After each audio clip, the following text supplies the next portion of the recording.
하나님 말씀입니다. 성경 봉독. 자, 요한복음 18장 15절에서 18절까지 읽어주시기 바랍니다. 시몬 베드로와 또 다른 제자 한 사람이 예수를 따르니 이 제자는 대제사장과 아는 사람이라. 예수와 함께 대제사장의 집들에 들어가고 베드로는 문 밖에 서 있는지라. 대제사장을 아는 그 다른 제자가 나가서 문 지키는 여자에게 말하여 베드로를 데리고 들어오니 문 지키는 여종이 베드로에게 말하되 너도 이 사람의 제자 중 하나가 아니냐 하니 그가 말하되 나는 아니라 하고 그때가 추운 고로 종과 아랫 사람들이 불을 피우고 서서 쬐니 베드로도 함께 서서 쬐더라. 아멘. 오늘은 나는 아니라, 나는 아니라. 이게 뭔 소리야? 한번 들어보십시오. 나는 아니라.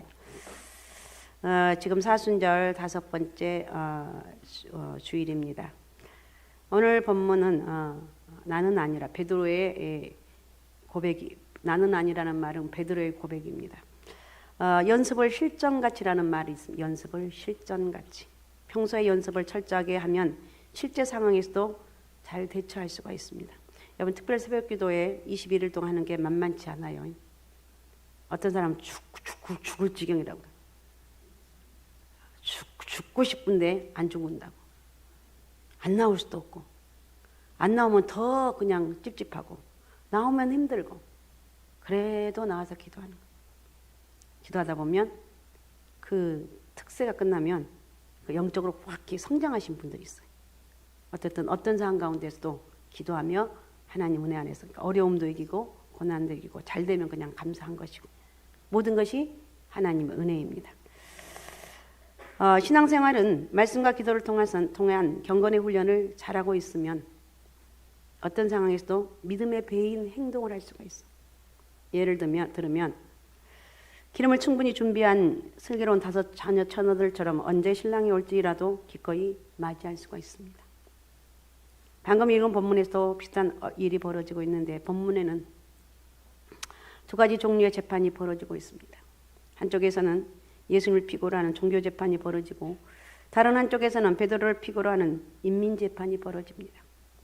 그 재판에 임하는 두 피고의 태도가 대조적입니다. 예수님은 담대하시고 오히려 재판장같이 재판을 이끌어 가시는데 베드로는 분위기에 눌러서 두려워하며 예수님을 부인합니다.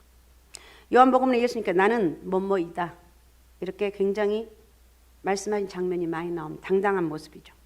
당당한 긍정. 본문을 보니 베드로 나는 아니다라고 비겁한 부정을 3번씩이나 반복합니다. 너 저 사람의 제자 맞잖아. 나 아니야 이거예요. 예수님은 시인하시고 베드로는 부인하는 대조적인 모습입니다. 요한복음 순환 스토리에서도 예수님은 왕적 메시아로 자신의 길을 위험 있게 걸어가신 분으로 묘사하고 있습니다. 예수님은 대제사장 빌라도 총독 헤롯 왕 같은 당시 최고 권력자 앞에서 나는 하나님의 아들이다. 나는 왕이다.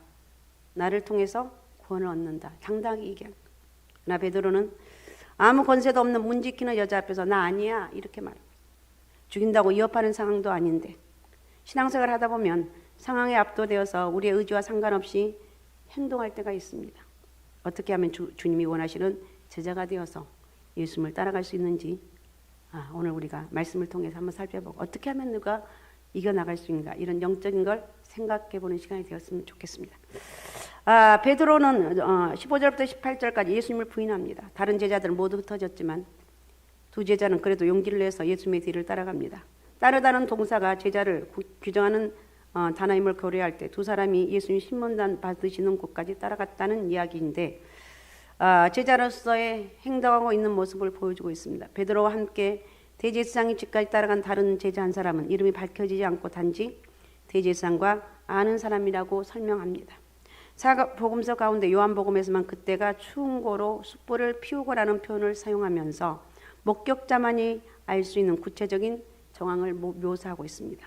이 다른 제자는 오늘 여기 본서를 기록한 요한이라고 보는 것이 가장 자연스러운 것입니다. 대제사장 집에 도착하자 요한은 바로 집 안으로 들어갔으나 베드로는 들어가지 못하고 문 밖에 서 있었습니다. 문이 열리기를 기다리는 동안 베드로는 자기가 대제사장 종의 길을 칼로 베었던 일, 겟세마네 동산에서 예수님이 기도하시는 동안 잠을 잤던 일, 예수님께 잡혀가셔서 지금은 신문을 받고 계신 일들, 지난 하루 동안 있었던 일들 생각하며 마음이 뒤숭숭했을 것입니다. 요한이 문 지키는 여자에게 부탁해서 베드로가 들어가게 됩니다. 안에 들어가려는데 그 여자가 베드로에게 야, 너도, 야라는 말 아니죠. 너도 이 사람이 제자 중 하나가 아니냐 이렇게 묻습니다. 이 질문은 베드로가 예수님과 함께 있던 자를 확신하고 물어본 것이 아니라 그냥 물어본 거예요. 그냥 뭐 이 여자 종이 무슨 뭐 능력이 있게 그냥 물어. 너 예수님의 제자잖아 이렇게 물어본. 근데 베드로는 갑작스런 질문에 당황을 합니다. 위험에 처한 스승 근처를 맴돌 정도로 주님에 대한 애정이 있었고 주님을 위해서 자기 목숨까지 버리겠다고 장담까지 했죠. 자, 13장 37절 열어주시기 바랍니다. 읽어주시기 바랍니다. 베드로가 이르되 주여 내가 지금은 어찌하며 따라갈 수 없나이까 주를 위하여 내 목숨을 버리겠나이다. 예, 주를 위해서 내 목숨까지 버리겠나이다 이렇게 고백합니다. 주님을 향한 베드로의 사랑은 거기까지입니다. 그는 주님을 위해서 목숨을 버릴 만한 용기는 없었습니다. 예수님과 함께했던 소중한 시간들과 이야기를 숨겨야 자신이 살 수 있다는 생각에 그만 거짓말하고 말았습니다. 베드로는 대제사장의 집에 일단 들어가긴 했지만 거기에서 어색하게 종과 아랫사람들과 함께 불을 쬐고 있었습니다. 베드로의 행동, 그가 깨어 기도하며 다가올 시험과 싸움을 준비하지 못했기 때문이라는 것을 우리는 성경을 통해서 알 수가 있습니다. 누가복음 22장 44절에서 46절을 읽어주십시오. 예수께서 힘쓰고 애써 더욱 간절히 기도하시니 땀이 땅에 떨어지는 빗방울 같이 되더라. 기도 후에 일어나 제자들에게 가서 슬픔으로 인하여 잠든 것을 보시고 이르시되 어찌 시험에 들지 않게 일어나 기도하라 하시니라. 예. 우리가 영적으로 민감하지 못하며 여자의 질문에 무너진 베드로의 모습이 바로 우리의 모습이 될 수 있다는 것을 알아야 됩니다. 신앙은 결단하는 것으로만 충분하지 않아요. 희생을 각오하고 두려움의 선을 넘어야 됩니다. 베드로는 자신이 주님을 위해서 죽을 수 있다고 생각했지만 사실은 주님이 베드로를 위해서 죽으셨습니다. 그것을 깨닫고 나서야 베드로도 주님을 위해서 죽을 수가 있었습니다. 그 다음에 두 번째 19절부터 24절 안나스 앞에서의 신문이 나옵니다. 요한복음에서는 공관복음과 달리 베드로가 예수님을 부인하는 장면 사이에 예수님이 신문 받으시는 장면이 샌드위치처럼 끼어 있습니다. 그 신문의 현장에서 율법을 어긴 사람은 예수님이 아니라 안나스였죠. 유대 율법에 의하면 피의자에게 직접 질문하는 것은 적절하지 못한 것입니다. 정당한 재판을 하려면 증인들을 불러 그들의 증언을 들어야 합니다. 그런데 이 재판은 증거도 없고 변호한 사람도 없는 불의한 것이었습니다. 자기들이 이미 결론을 내놓고 거기에 끼워 맞추는 진술을 씁니다. 안나스는 예수님의 제목을 정확하게 대지도 못합니다. 질문 내용은 예수님의 제자들과 그의 교훈에 대한 것입니다. 그런데 예수님은 제자들에 관해서는 아무 말씀도 하지 않으십니다. 제자들을 보호하시는 예수님의 마음이 또다시 드러나고 있습니다. 교훈에 관해서는 내가 드러냈고 세상에 말하였노라 이렇게 대답합니다. 예수님 하나도 숨기실 것이 없었습니다. 회당이든 성전이든 어디를 가든 천국에 대해서 그리고 내가 메시아라는 사실에 대해서 공개적으로 선언했습니다. 그러니 그 내용을 알고 싶으면 말씀을 들은 자들에게 물어보라고 말씀하는 뜻이죠. 안나스는 예수님으로부터 어떤 시원한 대답도 얻지 못합니다. 그때 그 곁에 있던 아랫사람이 예수님을 칩니다.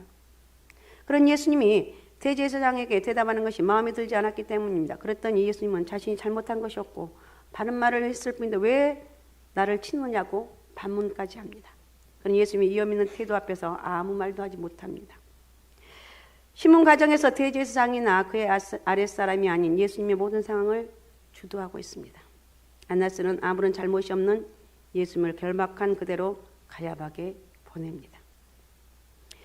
예수님은 대제사장보다 더 큰 권위를 갖고 계신 분입니다. 그럼에도 불구하고 예수님은 대제사장에게 신문 받으시고 모욕을 당하셨습니다. 최후의 심판 때 심판의 주로 이 세상에 오실 분이 인간의 법정에서 신문을 당하셨어요. 있을 수 없는 일이지만 예수님이 모든 것이 인간을 구원하기 위한 하나님이 이루어 가시는 구속사 드라마의 한 부분임을 알고 모든 수모를 참으셨어요. 우리가 수모 당할 때 있습니다. 고난 당할 때도 있습니다. 나 믿음 생활 잘하는데 새벽마다 기도하는데 나 모든 예배 드리는데 왜 나에게 이렇게 고난이 있는가? 기다리십시오. 하나님의 때가 있습니다.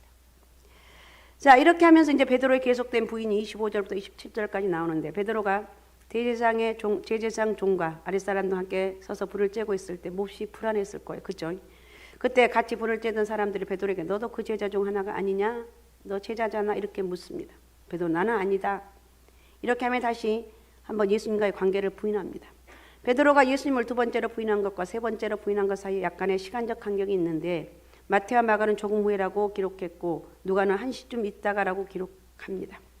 요한은 길을 잘랐던 종 말고와 일가인 사람이 베드로가 예수님과 함께 동산에 있었음을 보았다고 증언하면서 추궁하는 것을 기록하고 있습니다. 그래서 공간복음은 베드로가 맹세하고 심지어는 저주하면서 나 아니야, 나 절대 있을 수 없는 일이야, 저주하면서까지도 부인합니다.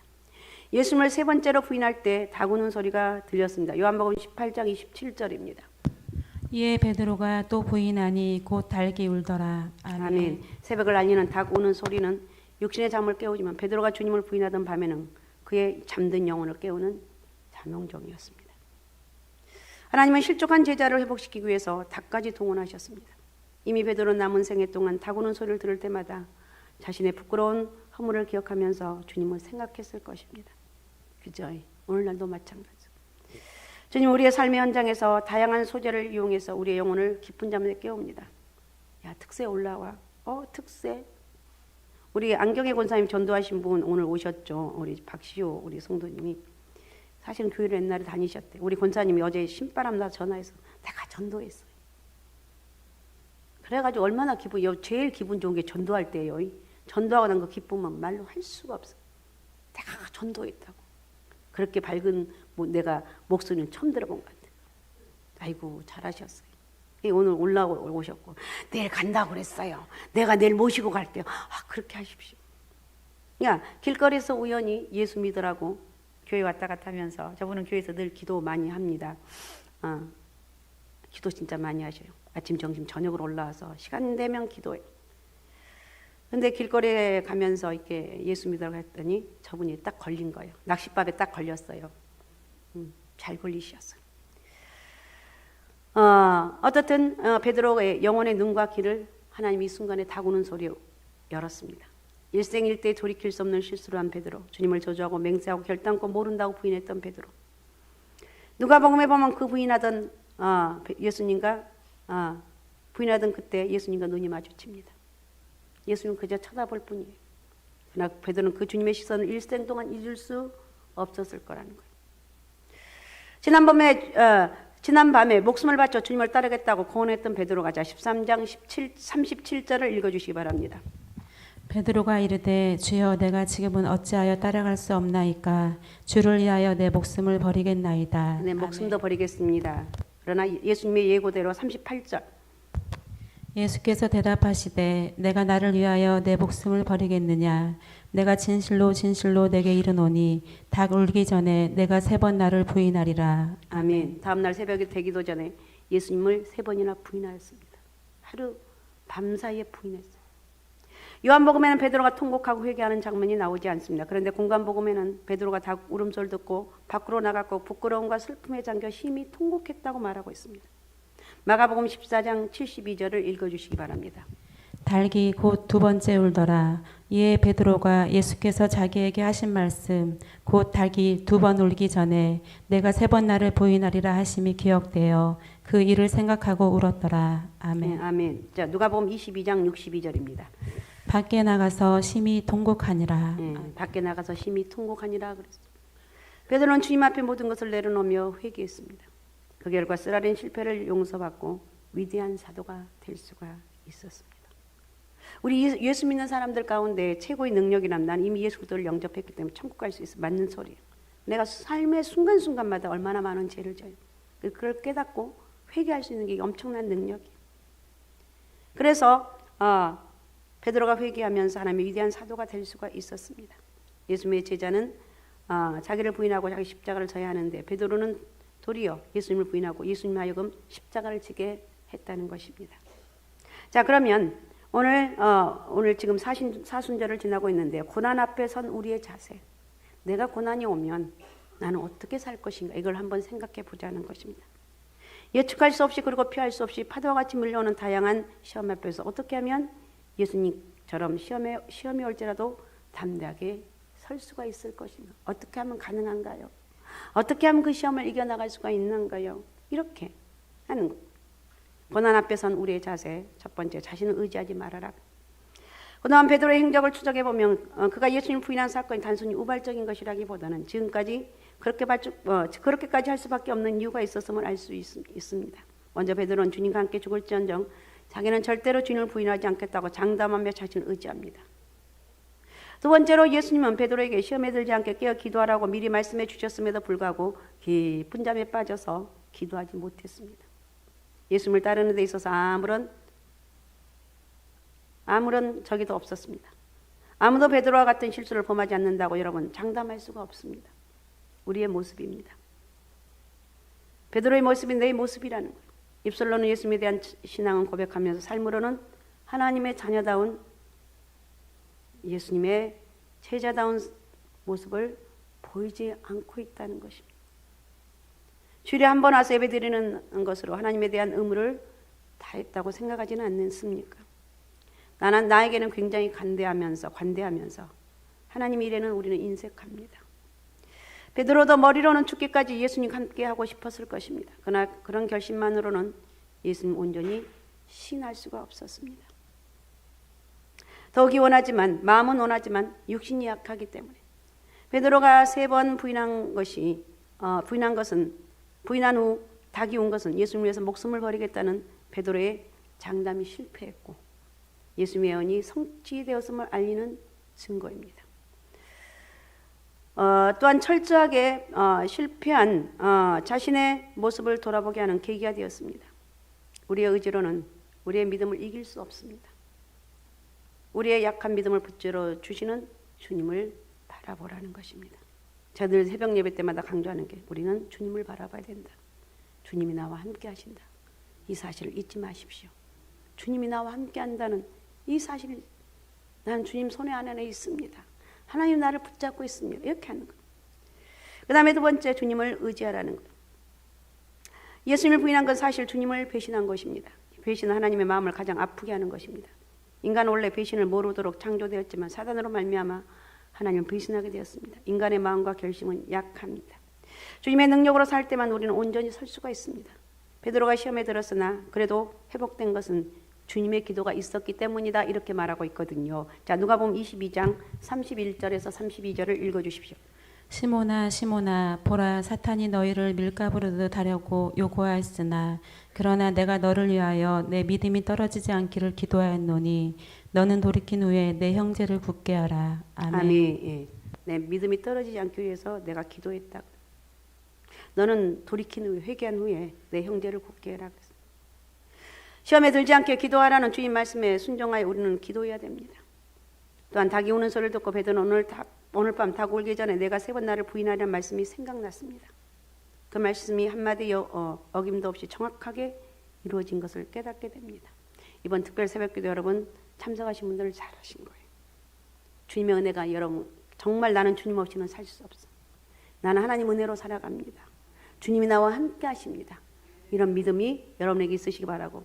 하여튼 한 주간이 지났어요. 전 너무 새벽 드리기 전까지 새벽 예배 특세하기 전까지 너무 괴로워서 고통스러워서 제가 한 달 동안 제가 뭐 상가에서는 이런 얘기를 하는데 너무 괴롭고 고통스러워서 죽을 지경이다 이렇게 표현까지 했습니다. 특세할 때마다 그런 것 같아요. 그런데 별일도 혼자 막 그냥 육신의 연약함도 오고 막 별의별 일도 막 많이 오고 살 수가 없을 정도의. 근데 옛날엔 그런 것들 잘 못 깨달아. 지금 너무 또 영적으로 깨닫게 이것도 좀 병인 것 같아요. 자, 어떻더니 하나님 말씀에 자기 언행을 비춰보니 자신이 죄를 범한 것이 깨달아집니다. 말씀을 통해서 베드로가 회개하였듯이 우리도 말씀 안에 거해야 됩니다. 그러면서 회개해야 되겠죠. 예수님께서 우리 죄를 대신 담당하고 십자가에 달려 돌아가셨기에 주님의 이름 의지해서 회개하면 어떤 죄라도 용서함을 받습니다. 주님은 용서할 수 없는 큰 죄, 주님 앞에 용서받을 수 없는 큰 죄는 없다는 거예요. 베드로는 실패했지만 회개를 통해서 회복되었습니다. 그러나 같은 제자였던 가룟 유다는 마음의 가책을 느끼기는 했지만 그뿐이었어요. 결국 자살로 생을 마감을 합니다. 우리를 멸망시키는 것은 죄 자체가 아니라 죄에 빠져 구원을 약속한 예수님 말씀을 기억하지 못하는 것. 말씀을 늘 기억하고 많이 읽고, 그래서 결정적으로 잊어먹잖아요. 읽고 또 읽고 말씀을 잃어버리지 않게 도와주옵소서. 기도하는 거예요. 그래서 내가 기도하면서 하나님 앞에 몸부림을 치는 것입니다. 그 다음에 세 번째, 끈질긴 하나님의 사랑을 기억하라. 그래서 내가 3번 나를 부인하리라. 예수님의 그 말씀을 베드로에게 확실히 기억하게 한 것은 닭이 우는 소리였습니다. 그러나 결정적으로 베드로의 가슴을 치게 하고 찢어지게 하고 그러하여금 대제사장의 안뜰에서 바깥들로 나가 통곡하게 한 것은 주님의 시선이었습니다. 베드로가 예수님을 부인했던 그날 밤 대제사장의 뜰에서 베드로는 두 종류의 시선을 경험을 합니다. 하나는 주님의 시선이고 또 하나는 무리들의 시선이었습니다. 베드로를 바라본 무리의 시선은 미움과 정죄와 의심이 가득 찬 차가운 시선이었습니다. 그러나 베드로가 주님으로부터 받은 시선은 이 배반자며 노래 부르는 시선이 아니라 정죄도 원망도 담기지 않는 실패한 제자를 향한 사랑의 시선이었습니다. 예수님의 시선은 그 어떤 말씀보다도 강력한 메시지였습니다. 10길 물속은 알아도 사람 한치도 안 되는 사람 속은 모른다고 합니다. 그러나 주님은 사람의 등 중심을 들여다보시는 분이에요.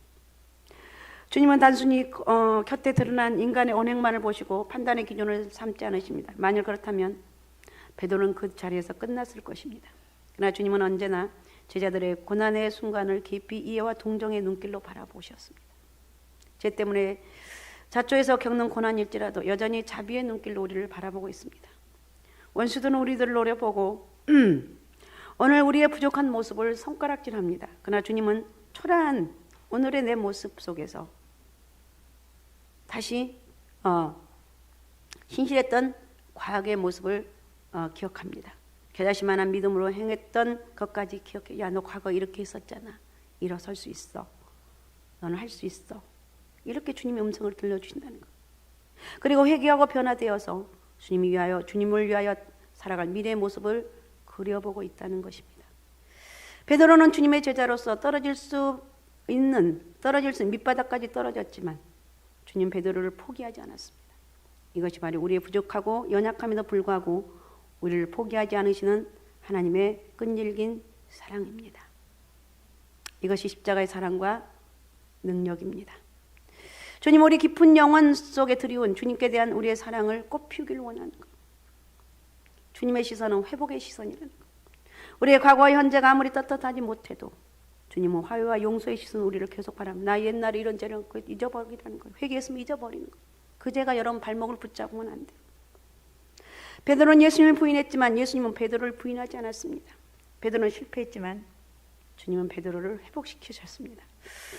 사도행전에서 베드로가 보여주는 모습은 우리 모든 그리스도인들에게 회개와 반성이 어떤 존재로 거듭날 수 있는지, 하나님의 나라를 선포하기 위해서는 얼마나 많은 변화를 경험하는지를 확실하게 보여주고 있습니다. 여러분, 오늘 예배드리는 여러분들 회개와 참된 각성이 있기를 바랍니다. 회개 눈물이 있을 때 하나님과의 관계가 회복되고 이웃과의 관계가 회복되고, 베드로를 회복시킨 주님은 지금도 우리를 회복시키십니다. 오늘 내 자신을 돌아보면서 주님과의 관계가 먼저 회복되시기 바라고, 지금은 내가 할 일은 사순절 기간 동안 가슴을 치며 통곡하며 회개할 때 억지로라도 가슴을 치며 통곡하라는 것입니다. 주님 우리에게 완벽한 것을 요구하지 않으셔요. 우리 한계를 인정하고 주님께 나가기를 원하고 있습니다. 할 수 없다가 주저앉지 말라는 거예요. 일이 안 풀린다고 불평하지 말고 우리 약함을 통해서 하나님은 하나님의 강함을 나타나기를 원한다는 거예요. 지금까지 부족한 삶을 살았을지라도 이제부터라도 담대하게 하나님 나라를 증거하며 살 수 있는 결단을 하십시다. 우리는 하나님 은혜로 사는 사람입니다. 이 사순절 5번째 주일에 우리를 품어주시고 팔을 벌려주시고 우리를 품에 안아주시고 그 하나님의 그 크신 주님의 그 크신 사랑, 베드로를 향한 사랑이 우리에 대한 사랑을 다시 한번 우리가 확인하면서 믿음으로 승리하십시다. 오직 예수, 오직 믿음, 오직 성령 충만함으로 주님의 사랑이 강력해서 주님을 더 사랑하는, 더욱 섬기는 하나님의 사람들이 되시기를 바랍니다. 특세 남은 2주간도 승리하십시다. 자, 오늘 고난 앞에 선 우리의 자세 3가지를 살펴보았습니다. 너를 의지하지 말아라. 자신을 의지하지 말아라. 그리고 주님만을 의지하라. 끈질긴 주님의 사랑을 잊지 말아라. 기억하라. 절대로 하나님 우리를 포기하지 않는다. 여러분 어떻게 부모가 자녀를 포기합니까? 이것이 하나님의 우리를 향한 사랑이다. 이 은혜로 승리하시기 바랍니다. 오늘 말씀 생각하면서 우리 같이 기도합니다. 하나님, 오늘 또 말씀 속에 역사인 주님을 내가 만나게 하신 아버지 하나님, 사순절 기간 동안 이제 5번째가 벌써 지나가고 있습니다. 이번 주간도 하나님 은혜 안에서 기도하게 하시고 특세를 통해 하나님의 기적을 만나고 또 내 부족함을 깨닫고 영적으로 한 단계 업그레이드되는 그런 축복의 은혜가 있기를 원합니다. 주님, 나를 불쌍히 여겨주옵소서. 자, 우리 주여 3번 부르고 우리 같이 통성으로 같이 기도하겠습니다. 주여, 주여, 주여.